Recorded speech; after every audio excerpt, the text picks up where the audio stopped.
अस्सलाम वालेकुम, welcome to our channel name Urdu by Adeel. मैं हूं आपका दोस्त अदील। आज की इस वीडियो में बात करने वाले हैं ताहरा नाम के बारे में। जानते हैं कि ताहरा नाम का मतलब क्या होता है और ताहरा नाम वाली लड़कियां कैसी होती हैं। अभी अगर आपने हमारे चैनल को सब्सक्राइब नहीं किया तो ज़रूर सब्सक्राइब करें। इस नाम का मतलब पाक, साफ़, पाकीज़ा और पाक दामन के होते हैं।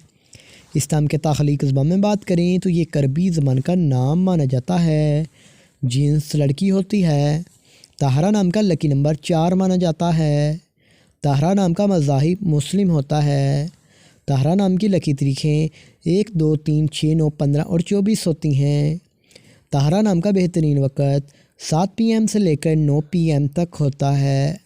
ताहरा नाम के लकी दिन में बात करें तो बुध, जुम्मा और हफ्ता शामिल होता है। ताहरा नाम वाली लड़कियों के बारे में बात करें तो आप अपनी ज़िंदगी को हमवार और बग़ैर परेशानियों के गुजारना चाहती हैं। ताहरा नाम के हाकिम सियारे में बात की जाए तो ज़हीरा शामिल होता है। ताहरा नाम की मुआफ़िदातों में चांदी और तांबा भी शामिल होता है। ताहरा नाम के लकी रंग पीला, नीला और सफ़ेद होते हैं। ताहरा नाम का मुआफ़ी पत्थर हीरा, लाजुद पत्थर, दूधिया पत्थर, सब्ज़ कीमती पत्थर शामिल होते हैं। तो उम्मीद करता हूँ कि आज की इस वीडियो को आप लाइक करेंगे और हमारे चैनल को ज़रूर सब्सक्राइब करेंगे।